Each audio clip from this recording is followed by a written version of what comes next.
बिस्मिल्लाहिर्रहमानिर्रहीम। अस्सलाम वालेकुम।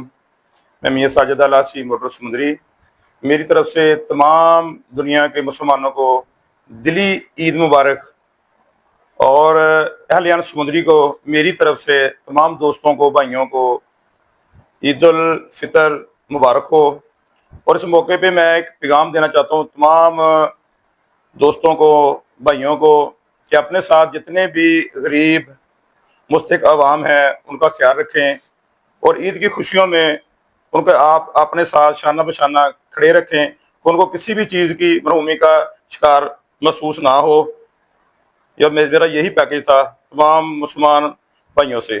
शुक्रिया। और मैं शुक्रिया अदा करता हूँ पाक न्यूज़ का, आसफ भाई का, जिन्होंने हमें ये मौका दिया और ये मेरा मैसेज पूरी दुनिया में तमाम मुसलमानों को पहुँचाया। शुक्रिया। आप देख रहे हैं पाक न्यूज, पाकिस्तान की आवाज।